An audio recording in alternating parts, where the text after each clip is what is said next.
आज की ये जो कहानी है ये हमसे शेयर करी है सौरभ ने। तो सबसे पहले thank you Saurabh for sharing this story. और अगर आपके पास भी ऐसी ही कोई खौफनाक घटनाएं हैं और अगर आप चाहते हो कि वो आप मुझे बताओ ताकि मैं अपनी ऑडियंस को वो सब सुनाऊं, तो आप सिंपली मुझे नीचे दिए गई ईमेल आईडी पर मेल कर सकते हो। Now let's start this story.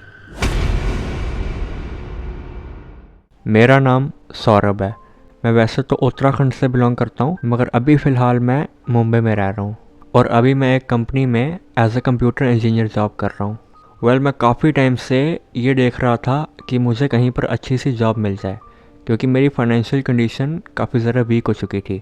हालांकि मैंने काफ़ी जगह पहले भी जॉब की है, मगर वहाँ पर मुझे काफ़ी कम सैलरी मिल रही थी। और ऐसे ही थोड़े टाइम के बाद मुझे एक अच्छी जॉब अपॉर्चुनिटी मिलती है और जिसमें मुझे काफ़ी अच्छी सैलरी भी मिल रही थी। और इतनी सैलरी मुझे आज तक कहीं भी नहीं मिली, मगर इसके लिए मुझे मुंबई जाना पड़ता। क्योंकि ये पहली बार था जब मुझे इतनी बढ़िया जॉब अपॉर्चुनिटी मिलती है, तो मैं इस अपॉर्चुनिटी को मिस नहीं करता।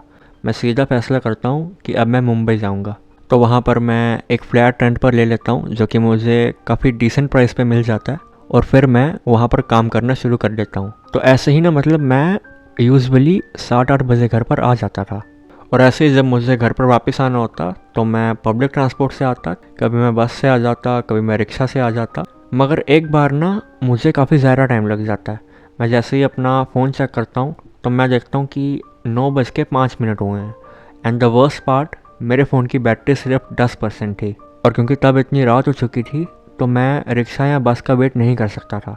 और क्योंकि मैंने पहले ही अपने फ़ोन में ऊबर इंस्टॉल कर लिया था, क्योंकि मुझे पता था क्या पता मेरे साथ ऐसी कभी सिचुएशन हो जाए जब मुझे पब्लिक ट्रांसपोर्ट ना मिले, तो फिर मैं कैब बुक कर लूँगा। तो फिर मैं फटाफट से ऊबर ओपन करता हूँ और वहाँ पर मैं कैब बुक करता हूँ। तो जैसे ही मैं कैब बुक करता हूँ तो वहाँ पर एस्टिमेट टाइम ऑफ अराइवल आता है 5 मिनट। तो फिर जो ड्राइवर होता है मैं उसका नाम चेक करता हूँ, तो वहाँ पर नाम आता है Ravi with the 4.5 star rating. तो मैं जस्ट वहाँ पर वेट कर रहा होता हूँ कि थोड़ी देर के बाद वहाँ पर एक रेड कलर की स्विफ्ट कार आती है। तो फिर वो कार मेरे पास आती है। तो जो ड्राइवर होता है वो मुझे कहता है, सर आप ही ने कैब बुक की है? मैं कहता हूँ हाँ।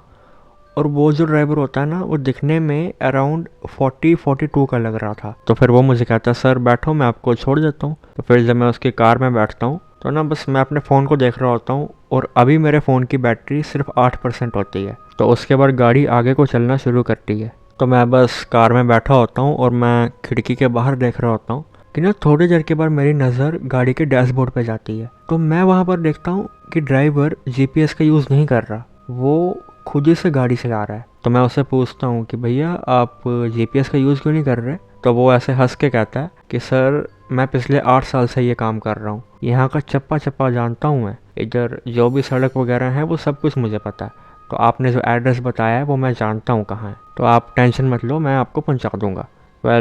ठीक है, अगर वो कह रहा है कि वो ये सब कुछ जानता है तो फिर मुझे बोलना नहीं चाहिए, पर कहीं ना कहीं ये थोड़ा सा सस्पिशियस है। मैं इस बात पर इतना ध्यान नहीं देता। मैं कहता हूँ मैं बस फालतू में ही पैरानॉइड हो रहा हूँ, मुझे लगता है मैंने सही नहीं किया, मुझे उसे उसी टाइम रोक देना चाहिए था। मगर न जाने क्यों मैं ऐसा नहीं कर पाया, मैं उसे नहीं रोक पाया। तकरीबन 10 मिनट के बाद वो एक और काफ़ी अजीब चीज़ करता है। जहाँ मुझे सीधा हाईवे की तरफ जाना था, मगर वो लेफ़्ट साइड को मुड़ जाता है। मैं फटाफट से उसको बोलता हूँ कि भैया आप कहाँ पे लेके जा रहे हो, हमें तो सीधा जाना था ना।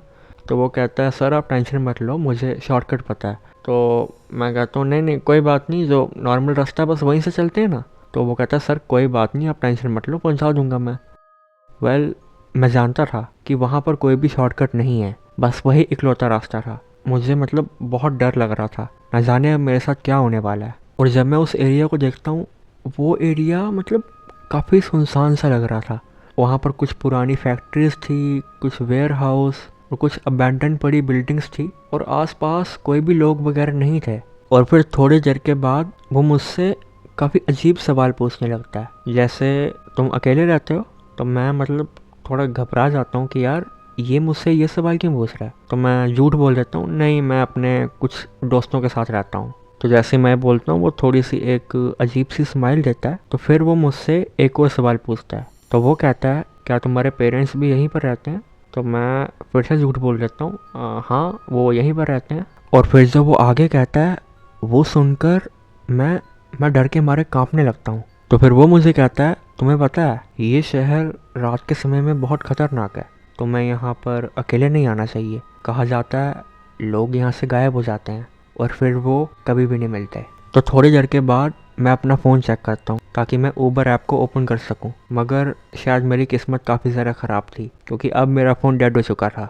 तो फिर मैं उससे दोबारा पूछता हूँ कि भाई हम कहाँ जा रहे हैं, मगर वो मेरी बात का जवाब नहीं देता। मैं उसे फिर से कहता हूँ देखो हम नॉर्मल रास्ते से भी जा सकते हैं, कोई प्रॉब्लम नहीं है, मगर फिर से वो मेरी बात का जवाब नहीं देता। अब मैं समझ चुका था कि मैं एक बहुत बुरी सिचुएशन में फंस चुका हूँ। तो मैं फटाफट से बस गाड़ी का दरवाज़ा खोलने की कोशिश करता हूँ, मगर उसने चाइल्ड लॉक लगाया था। मैं विंडो भी ओपन करने की कोशिश करता हूँ मगर वो नहीं खुल पाती। तो मैं बस उसे दोबारा बोलता हूँ देखो मुझे ठीक नहीं लग रहा, एक काम करो तो मुझे उतार दो, मगर वो फिर से मेरी बात का जवाब नहीं देता। मैं बस गाड़ी की खिड़कियों को पीट रहा था कैसे भी करके कोई मेरी मदद करे, मगर शायद मुझे अपनी मदद खुद करनी होगी। तो फिर वो अचानक से गाड़ी रोकता है और मेरी तरफ मुड़ता है। तो फिर वो मुझे कहता है देखो चुपचाप बैठे रहो वरना अंजाम अच्छा नहीं होगा, इसलिए तुम्हारे लिए यही अच्छा है कि तुम चुप करके यहाँ बैठे रहो और कुछ मत बोलो। मगर मैं उसकी बात नहीं सुनता। मैं उसको दोबारा से बोलता हूँ कि मुझे जाने दो, मुझे छोड़ दो। और फिर वो मुझे कहता है तूने ये अच्छा नहीं किया, और फिर अपनी सीट से कुछ निकालने लगता है, शायद मुझे मारने के लिए कोई हथियार। और इसी मौके का फ़ायदा उठाकर मैं बस उसकी तरफ छलांग मारता हूँ और उसके गले को अपने दांत से चबा लेता हूँ। और वो बस दर्द में चिल्ला रहा था और मैं उसका गला दबाकर उसको बिल्कुल अनकॉन्शियस कर देता हूँ। और ऐसे ही मैं किसी तरह बस चाइल्ड लॉक को खोलने में कामयाब हो जाता हूँ। तो फिर मैं बस दरवाज़ा खोलता हूँ और वहाँ से भाग जाता हूँ। मैं बस भागता रहा और मैं मुझे ऐसा लग रहा था कि मैं आज ही यहाँ पर गिर जाऊँगा, मगर मैं जैसे तैसे बिना रुके भाग जाता हूँ। तो जैसे जैसे मैं थोड़ा आगे पहुँच जाता हूँ तो मुझे वहाँ पर एक ढाबा दिखता है, एक आदमी वहाँ पर प्लेट साफ़ कर रहा होता है। तो मैं बस उसके पास जाता हूँ, तो मैं उसको सारी बात बताता हूँ। तो फिर वो आदमी मुझे कहता है कि तुम पुलिस को बुलाओ। तो मैं फिर उसके फ़ोन से पुलिस को कॉल करता हूँ और जब वो लोग आते हैं मैं उन्हें भी ये सारी बात बताता हूँ। तो फिर वो कहते हैं ठीक है हम इस केस की इन्वेस्टिगेशन करेंगे, और अभी भी इस केस की इन्वेस्टिगेशन चल रही है। दुख की बात यह है कि वो ड्राइवर अभी तक पकड़ा नहीं गया है। न जाने उसने पहले कितने लोगों को ऐसे शिकार बनाया होगा, ज़्यादा से ज़्यादा लोग तो बच भी नहीं पाए होंगे। और अगर मैं भी सही समय पर सही फैसला नहीं लेता तो शायद मैं भी आपको ये कहानी नहीं सुना पाता। और उस दिन के बाद से मैं जब भी कैब में गया हूँ तो मैंने इन सारी चीज़ों का ध्यान रखा है, लाइक नंबर प्लेट की फ़ोटो, ड्राइवर की फ़ोटो और अपनी करंट लोकेशन। ये सारी चीज़ें अपने घर वालों को शेयर कर देता हूँ। और अगर नेक्स्ट टाइम आप भी कभी कैब में ट्रैवल करो तो इन सारी चीज़ों का ध्यान ज़रूर रखना, क्योंकि हो सकता है शायद आपकी किस्मत मेरी जितनी अच्छी ना हो।